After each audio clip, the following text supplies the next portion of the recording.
What college are you going to? I haven't like got my financial package from Duke yet, but Duke is my passion. Why is Duke your dream school? I've been to the campus, I've toured, and I fell in love with it. You fell in love with... Like the classes, the people there, the overall like experience of being there, their connections. How much is Duke gonna run you? Yearly, about 75. Ooh, my Lord. It's undergrad, so I'm still thinking about Still? AT. Yeah. That's 300 grand Yeah, no. for a degree. Yeah. What about you? NYU, really? NYU? Yep. Why is that your school? Because it's like saturated with music artists, with producers, with opportunities just out at every corner for music in particular. How much is it? 75. Gosh, $75,000? I'm gonna reach for what I can. And if NYU is it, then I'm gonna reach. Oh my gosh, I was so serious. Please stop, please stop. Please don't leave it silent, don't leave it silent. Okay, so I toured Buffalo back in November, and I don't know, I feel like it'll be a lot like high school as far as like arriving like there. Like I know my parents talk about like college was like the best years of their life and da-da-da. And so I feel like the experiences that I'm gonna get at college are gonna be like unmatched. So you going all the way to Buffalo State just to have an upgraded high school experience? Yeah, keyword upgraded. Well, if I wanted to sell a college to the normal group of semi-unmotivated, semi-uninformed people, I would start with the football team.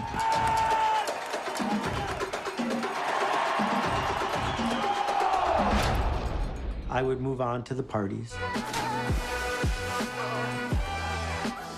I would then go on to shiny pictures of people at graduation. We are. We are.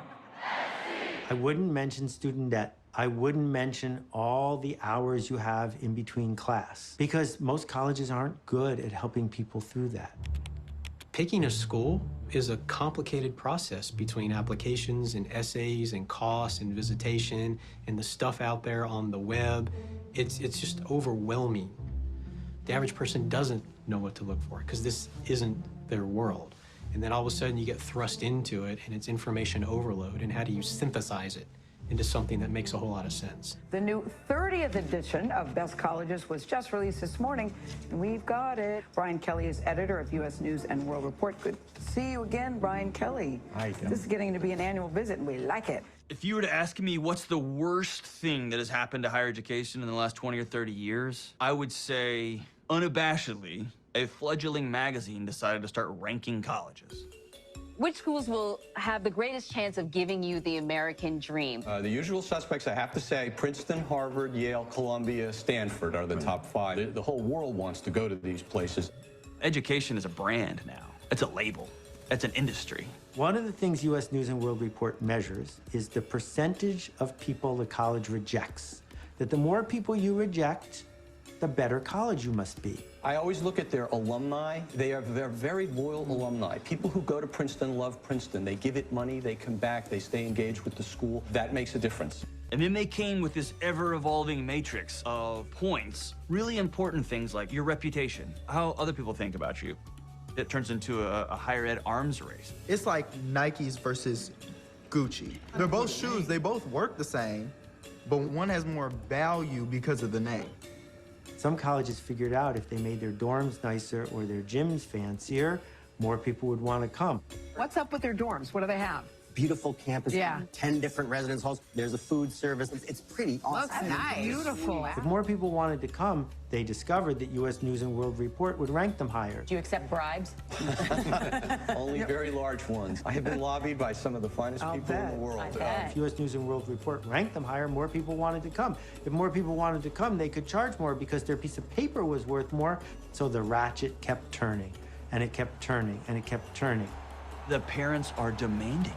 The college students are demanding it. You have to build it. Otherwise, they won't come because your college isn't good enough. The idea that you can spend 4 years not living at home, going to class 3 hours a day, yeah, that's the definition of privilege wherever you came from. Best campus food?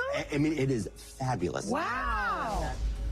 So let's be really clear. You shouldn't go to a famous college. There's no reason. I hope you go to a great college. But I also know that some of the cheapest colleges in America could be great if you make them great, if you use your time there to have a series of experiences that change your life and other people's lives, because that's what you get. You get 4 years of freedom and leverage. What are you going to do with it? Because if all you're doing is saying, I'm going to give up 4 years of my life and all my money for a piece of paper at the end, it doesn't make sense to pay what you're currently paying for the paper.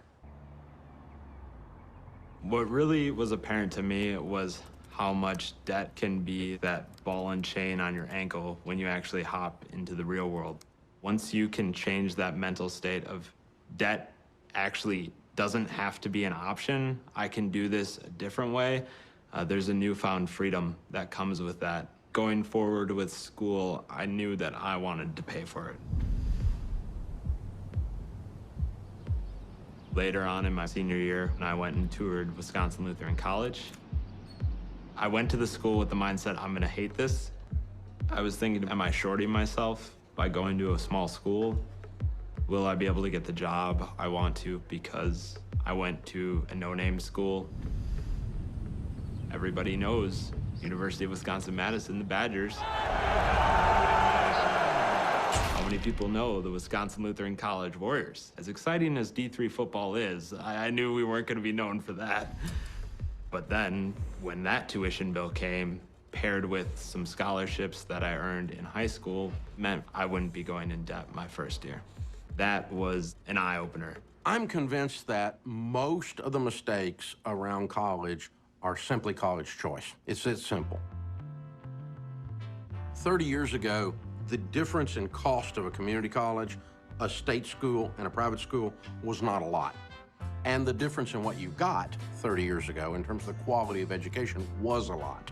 The weird thing is that the quality of education has come up on the community college so much and on the state school so much that they're almost all three parallel now.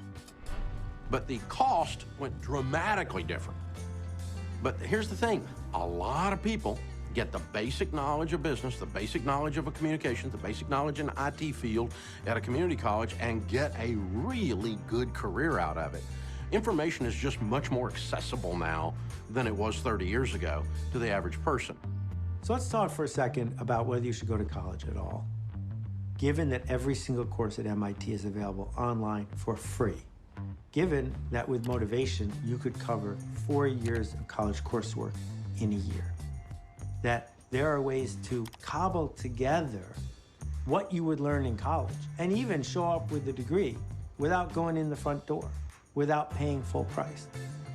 And the giant shift that's happening is that the people who are hiring, what they want from you is not that you went to a school with a better reputation or at least a better football team.